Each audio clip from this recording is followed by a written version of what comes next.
Don Andrea Santoro fue un sacerdote italiano que durante años realizó un fecundo apostolado como párroco en Roma. Un deseo imperioso de silencio, de oración y de contacto con la palabra de Dios en los lugares en los que Jesús vivió le llevó a la edad de 36 años a hacer un largo retiro de 6 meses en Tierra Santa. Ya entonces escuchó el grito de socorro de la Iglesia Madre. De esa tierra en la que nació el cristianismo, el fuego de la fe parecía consumirse bajo un montón de cenizas. Don Andrea se ofreció para encender una pequeña luz, pero su obispo no le permitió marchar. Tiempo después, ya con 48 años, volvió a pasar largo tiempo en Tierra Santa, visitando también Siria, el Líbano y Turquía. Descubrió que Turquía, que él llamaba la tierra de los apóstoles y que fue patria de tantos padres de la Iglesia, de la que tanto ha recibido la Iglesia de Occidente, está ahora necesitada de testigos del Evangelio. Solo el 11 de septiembre del año 2000, don Andrea recibió el permiso para marchar como sacerdote fidei donum para ser presencia de Jesús en Turquía. Tenía entonces 55 años. Murió asesinado 5 años después, el 5 de febrero de 2006, mientras meditaba la palabra de Dios en su pequeña parroquia de Santa María en Trabzon, a las orillas del Mar Negro.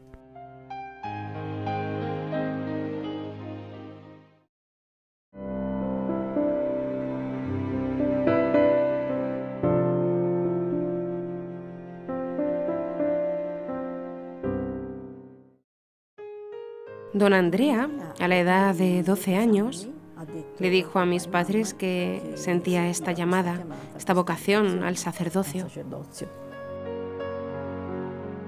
Justo un día antes de entrar en el seminario, escribía a su párroco: «Mañana finalmente partiré y me iré al lugar donde me prepararé para vivir la vocación de mi vida, el sacerdocio».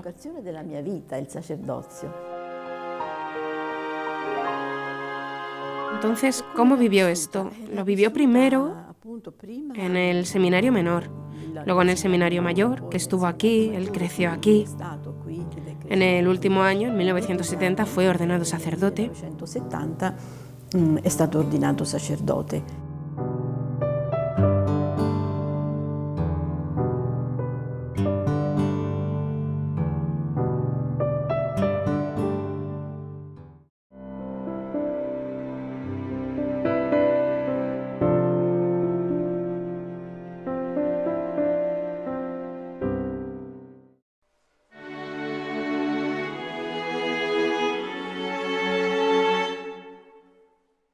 Conocí a don Andrea cuando era un niño. Lo primero de todo, un padre.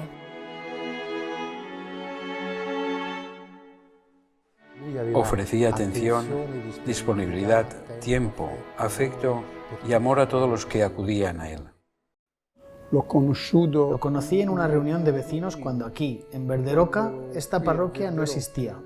No había nada, pero él se presentó en esa reunión de vecinos diciendo que era el párroco de la parroquia. Sorprendidos, nos miramos entre nosotros y dijimos: «¿Pero dónde está esa parroquia?». Y decía siempre que ser iglesia es más importante que tener una iglesia. Eso se lo decía a todos. Pero él nos explicó: «Como aquí todavía no hay iglesia, está solo la parroquia. Yo les pido poder celebrar la misa en este salón vecinal». Y ahí comenzó la aventura de esta parroquia, Jesús de Nazaret. Ottobre 1986, posa della prima pietra. C'è scritto questo.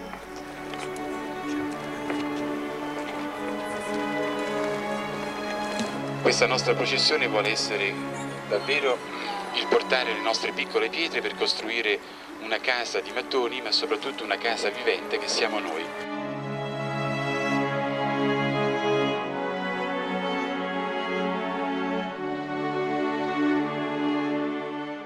Cuando él llegó a Verderoca dijo: «Mirad, yo estoy aquí como vuestro párroco, pero yo no me ocuparé ni de cuestiones económicas ni de cuestiones políticas. No me ocuparé de hacer jugar a vuestros hijos, pero me preocuparé de llevaros a vosotros a Cristo».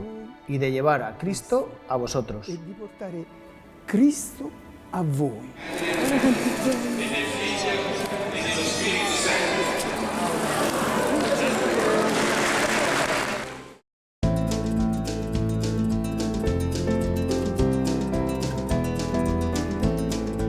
Don Andrea, a nosotros jóvenes, pero también un poco a todos, quería siempre darse al máximo y quería que nosotros llegáramos siempre al máximo. Él, bromeando, aunque en serio, decía: nosotros no tenemos que ser buenos, sino ser santos. Era alguien capaz de despertar al mundo, es decir, capaz de cambiarte la vida. Yo digo en positivo. Se quedaba con sus fieles para la comida, la cena, las vacaciones. Tenía una relación muy bonita, una relación fraterna, una relación familiar. Diventeranno figli di Dio. Questi genitori sono figli adottivi, sono affidatari.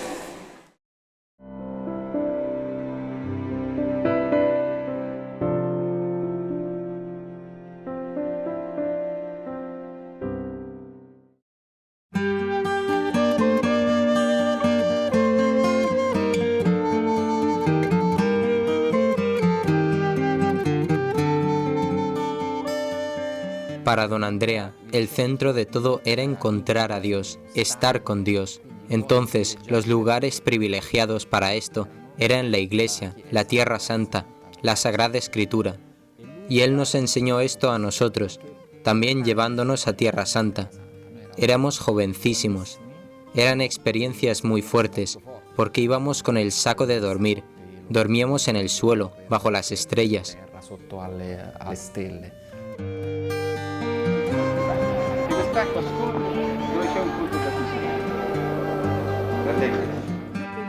Andrea, según dicen sus compañeros de seminario, tuvo desde siempre el deseo de ir de misiones. No sé, yo creo que el Señor tenía claramente su proyecto, porque don Andrea, aun custodiando esta dimensión misionera dentro de sí, también en la parroquia y estas obras, en 1980 pide un periodo, exactamente al cardenal Poletti, vicario de Roma, un periodo de 6 meses para poder ir a Tierra Santa. Sentía este reclamo fortísimo para ir a donde había estado Jesús.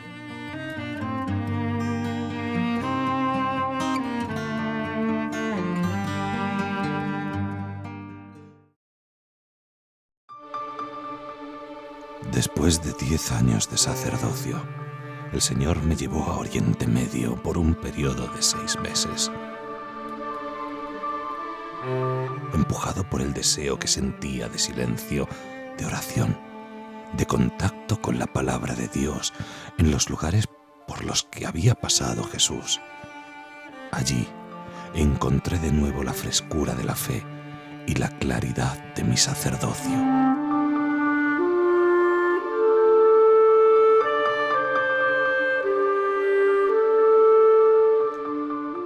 Porque don Andrea, al regresar de Palestina, después de este viaje, se lee en las páginas de su diario, se lee su casi angustia por estar aquí, mientras que la Iglesia Madre nos decía, nos necesita de nosotros, necesita de la Iglesia de Roma. Él dice claramente, quizá no nos damos cuenta de lo necesario que es una misión en los países donde Jesús ha vivido, donde los apóstoles han anunciado el Evangelio y donde esta fe está como bajo las cenizas. 23 anni fa conobbi il Medio Oriente esattamente nella Palestina. Quello che Gesù ha compiuto, cosa ha significato per noi e per il mondo intero. Fui affascinato, fu per me un'esperienza che mi cambiò di dentro.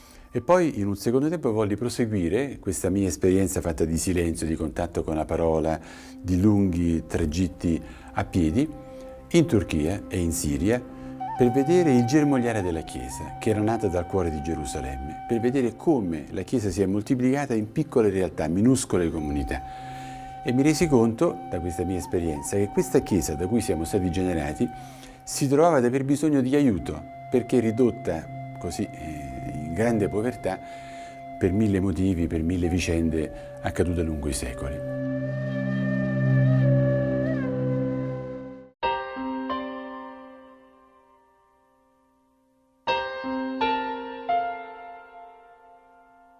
Y fue desde entonces que no dejó de pedir que le dejaran partir.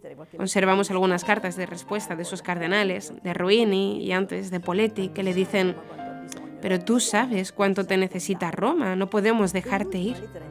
La última carta, interesantísima, de 1996, porque a partir de allí don Andrea deja de escribir en las páginas de su diario, es precisamente el año en el que el cardenal le escribe: «Mira, quédate tranquilo, vive estos 3 años de preparación para el gran jubileo del año 2000 y después te dejaré ir».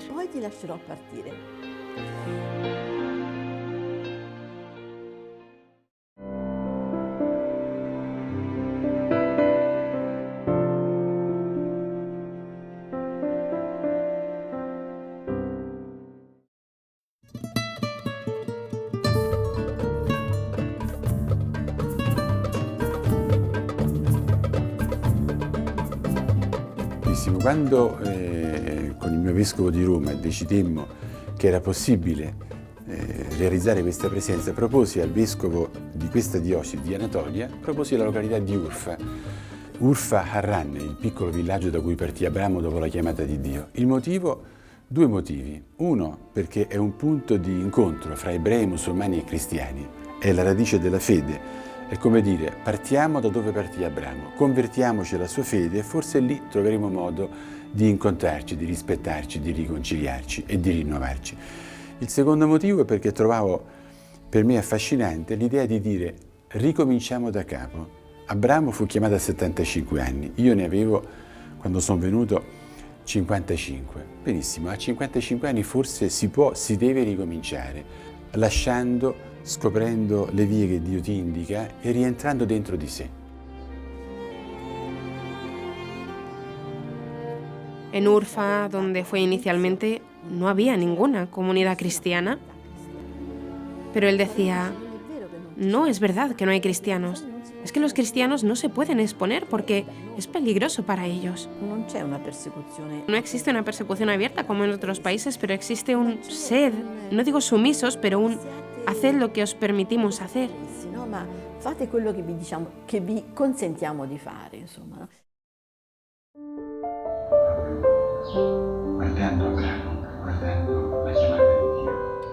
Desde el primer momento nos decía: me preguntáis qué es lo que hago. ¿Qué hago? Nada. No excavo pozos como se hace en África, no hago otras cosas. No, porque no se puede hacer nada. No se puede hacer nada. Pero estoy. Estar presente allí es de todos modos necesario. Ser una pequeña presencia, una pequeña luz. Ser Cristo en un lugar donde hoy no está. Él ha ido ahí para ser iglesia. ¿Pero cómo? Con el espíritu de quien va ahí, porque de ahí hemos recibido la fe. En los primeros siglos de la iglesia, de estas tierras vinieron personas a Occidente a morir por traernos la fe. Hoy es necesario que alguno vaya ahí para morir. C'è bisogno che qualcuno vada lì per morire.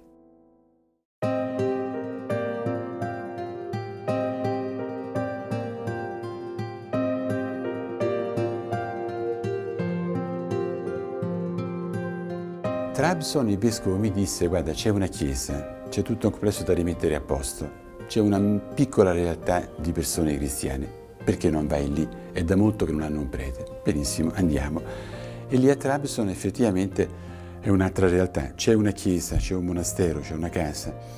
Le realtà con cui ci misuriamo sono i pochissimi cattolici da curare, da custodire, da far crescere, i tanti ortodossi che vengono dalle ex repubbliche dell'Unione Sovietica, non hanno un prete, non hanno una chiesa, da accogliere come fratelli nella fede, aprire ad essi le porte del cuore e le porte della chiesa.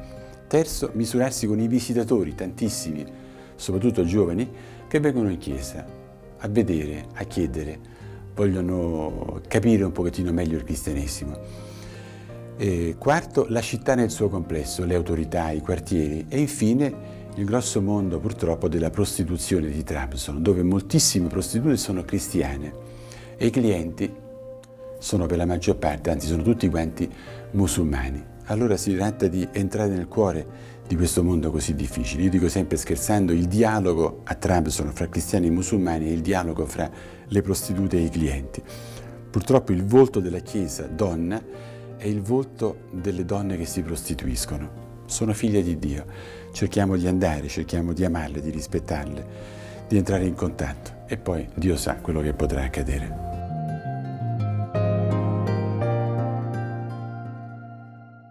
El momento más alto de su misión era estar en la iglesia con la puerta abierta, rezando.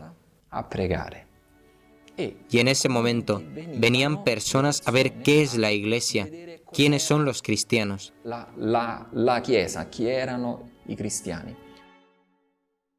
Entonces, él cuenta que ese día había un grupo de chicos y chicas que no entraron para molestar, señala. Esto quiere decir que muchos otros sí entraban para molestar, pero estos eran respetuosos.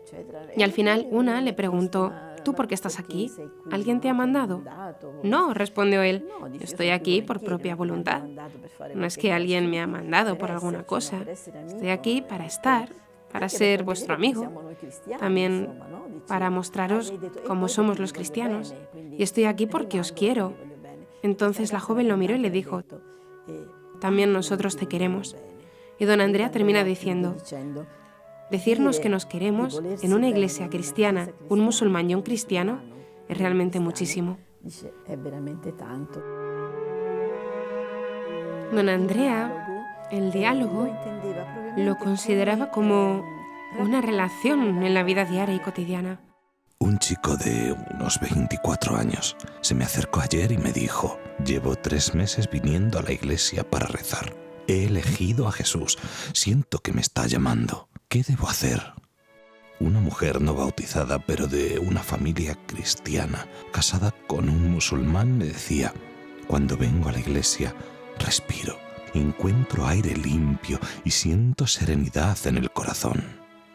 Otro joven, después de haber leído la llamada de Jesús a los apóstoles, decía, eso es exactamente lo que me ha sucedido a mí. ¿Qué debo hacer? Os aseguro que no nos preocupamos de buscar a nadie, pero esperamos a los que Dios llama. Nos damos cuenta de que la gracia de Dios se mueve en absoluta libertad e imprevisibilidad.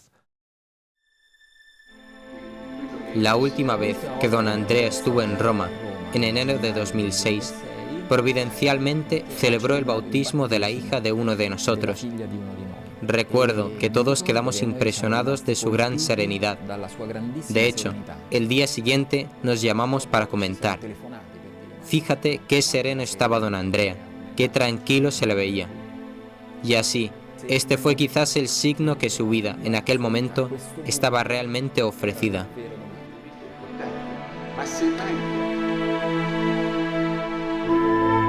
Dobbiamo mostrare il nostro amore che ci trapassa il cuore e che si infligge anche sulle nostre mani, perché non c'è dono di Gesù, non c'è dono dell'amore del Padre che non passi attraverso una moneta, che è il dono della nostra vita, che è il dono di amare oltre misura, amando anche chi non ci ama, servendo chi non ci serve, dando la vita a chi a volte ce la rende impossibile. Unos días antes, mientras conducía, fue perseguido por otro coche con algunos jóvenes. Como para llegar a la iglesia hay unas escaleras y una pequeña plaza, ahí uno tiene que parar. Y ellos aprovecharon este espacio para bajar del coche y querían sacar a don Andrea de su coche. Pero alguien lo ha visto y ha llamado a la policía mientras. Estos jóvenes huían, se han escapado. Don Andrea nos dijo, no pude dormir por varias noches, pensando también en la violencia que muchas mujeres sufren. Tuve mucho miedo. El brazo me dolió por varios días y realmente no conseguía dormir. El domingo 5 de febrero, como acostumbraba por las mañanas, don Andrea se levantaba e iba a la iglesia. Después, a las 11:30, se celebraba la Eucaristía para los pocos creyentes presentes. Después, normalmente, también aquel domingo fue así, pasaban a un patio, ¿no? Él daba catequesis a quienes habían pedido recibir el bautismo. Y luego bebían juntos un poco de chai, es decir, un té juntos. Y después don Andrea iba a la iglesia para esas 2 horas que podía abrir y dar hospitalidad. Y luego, alrededor de las 4, concluía este encuentro dominical con una oración en turco y llamaba a los que quedaban. Aquel día eran solo 2. Los llamó y les dijo: terminamos con la oración. Él se arrodilló en el último banco de la iglesia. Don Andrea tenía entre las manos la Biblia en idioma turco y estaba de rodillas. Y la segunda persona que estaba con él estaba entrando. En ese momento en que estaba entrando, vio por una ventana que había que alguien entraba por el lado derecho y vio que mientras entraba llevaba una pistola en la mano y disparaba a don Andrea, que estaba allí arrodillado.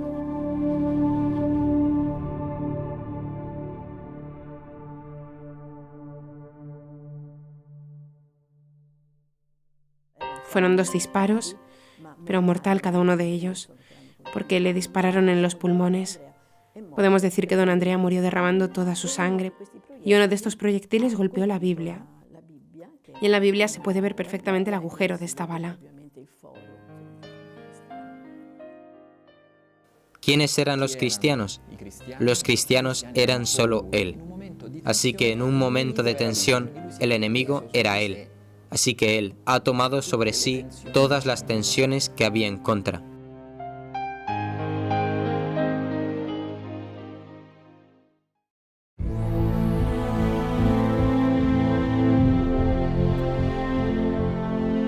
Inmólame contigo, que yo derrame contigo mi sangre, para poder tomar entre las manos el destino del mundo, de tantos hermanos míos. Redimir pueblos, idiomas, naciones, hacer de un pueblo sacerdotal, un pueblo de reyes en la tierra y en los cielos, participar en tu inmolación, otra copa, otro ser cordero. Pero tengo miedo, tiemblo, huyo, me acobardo, estoy aterrorizado. Inmólate tú en mí. Úneme a tu cruz redentora, introdúceme como gota en tu cáliz, sosténme con tu mano y obra tú en mí la muerte que no soy capaz de concebir ni de soportar.